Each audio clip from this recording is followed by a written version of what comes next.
Eu vou contar para vocês uma história de 3 irmãos que queriam ter a sua própria casa. Para isso, eles precisavam encontrar um lugar seguro e materiais para começar a construção. Os 2 irmãos mais novos, eles estavam mais ansiosos em brincar e não queriam perder muito tempo nesse processo.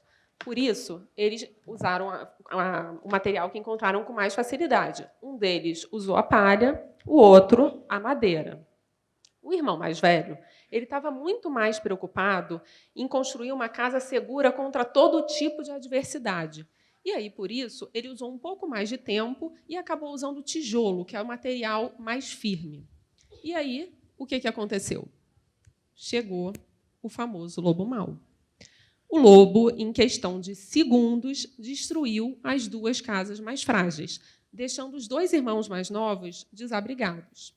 Eles foram correndo para a casa do irmão mais velho e lá eles, de fato, conseguiram ficar seguros contra o lobo.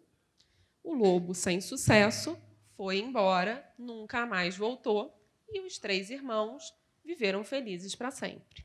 Casar, para a grande maioria das pessoas, está associado a vestir branco, trocar alianças, reformar apartamento e abrir mão da antiga casa. Refletir sobre a relação nos dias que virão é tão desvalorizado que só se pensa nisso quando provocado por um padre ou um advogado, por questões normalmente mais burocráticas, como se vão mudar o sobrenome ou qual vai ser o regime matrimonial estabelecido. Dessa forma, por que vocês acham que não se preocupa, as pessoas não costumam se preocupar em falar sobre alguma coisa que é tão importante como o casamento? Eu acredito que, pelo mesmo motivo que fez com que os porquinhos mais novos não se preocupassem em construir uma casa segura contra o lobo mau. Eles estavam tão entretidos com os prazeres imediatos, a brincadeira estava boa demais para eles cortarem o barato pensando nessa trabalheira toda. Ai, sei lá, parece até que pensar tanto em se proteger do lobo atrai o lobo. A nossa vida amorosa é toda construída sob o paradigma da alma gêmea. A gente acredita que o nosso parceiro deve fazer eco a todas as nossas aspirações e ideais. Esse é um mito que atravessa a história por gerações, através dos contos de fadas e romances, e faz com que a gente acredite, no nosso íntimo, acima de qualquer razão, que existe uma pessoa no mundo que nos completa. Ou, como se diz popularmente, é a nossa metade da laranja. E aí o nosso maior desafio seria encontrar entre 7 bilhões de pessoas no mundo essa que nos tornaria inteiro. Tarefa fácil, né? Bom, chegou a hora de uma triste revelação. Depois da decepção infantil que tivemos de que Papai Noel não existe, já está na hora de sabermos. A nossa alma gêmea também não. Sabe aquela sensação de completude, de que a gente se fala no olhar?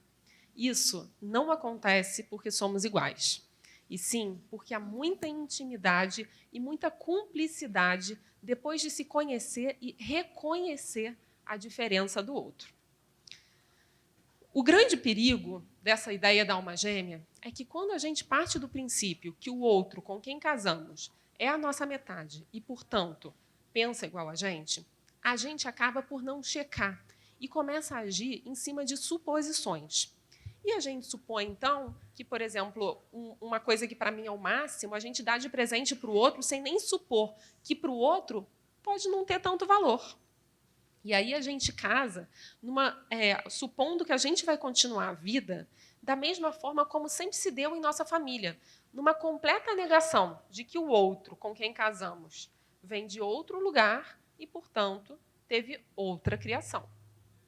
No meu caso, por exemplo, as nossas diferenças começaram a gritar logo na primeira compra de mercado. Eu valorizava os produtos orgânicos, a saúde. Ele, os preços. As marcas dos produtos também eram motivo de discussão. Ali na volta para casa, além das sacolas, a gente carregava, junto daquelas sacolas, também as nossas frustrações. Porque é frustrante, né? A gente sempre acha que com a gente vai ser diferente. Porque, gente, são coisas assim bem simples que causam grandes discórdias. Na vida de um casal, portanto, todas essas diferenças elas podem aparecer ao longo de diversos acontecimentos do ciclo vital, né? Pode ser, por exemplo, na construção da nova casa, como eu citei, mas também pode ser no nascimento e na educação dos filhos, ou até também em questões mais rotineiras, assim, do dia a dia, como a distribuição de tarefas domésticas ou a organização financeira. No meu consultório, no dia a dia lá do consultório, eu vejo os clássicos: ter ou não ter cachorro, televisão ou não no quarto, comer na mesa ou no sofá em frente à TV. E por aí segue uma lista infinita de diferenças que eu escuto todo santo dia. Parece brincadeira, mas essa é a realidade que chega no meu consultório. É nesse tipo de desencontro que os casais chegam para a terapia.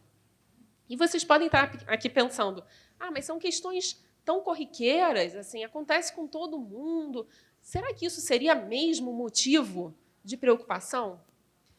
E o que eu posso garantir para vocês é que essas são verdadeiras bombas que podem desencadear grandes crises.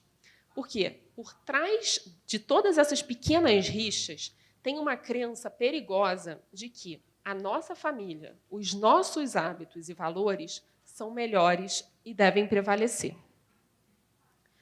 E não adianta. A gente pode namorar uma pessoa há anos que algumas coisas passam despercebidas. São particularidades que, no dia a dia de um namoro, passam batidas.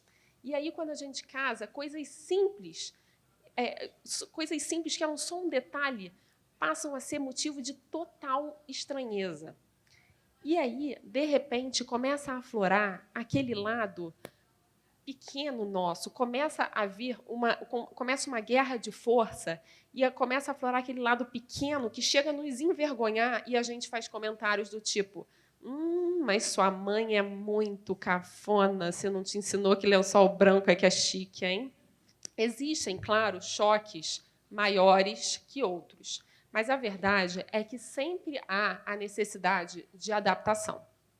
E para essa adaptação, num casamento, é necessário a noção de que o certo e errado é uma noção individual, ou seja, é construída a partir do que cada um recebeu e viveu na sua própria família e é, portanto, subjetivo.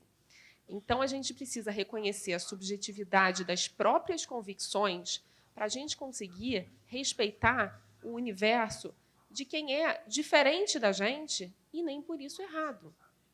Casar se torna, então, uma enorme oportunidade da gente se modificar, da gente conseguir humildemente rever todos os nossos valores, da gente generosamente ouvir o outro, estar para o outro. É a gente sair do salto de quem é dono da verdade e treinar o nosso olhar empático para conseguir aceitar, respeitar o universo dessa pessoa que está ao nosso lado e, ironicamente, às vezes tão distante. Onde eu quero chegar com tudo isso?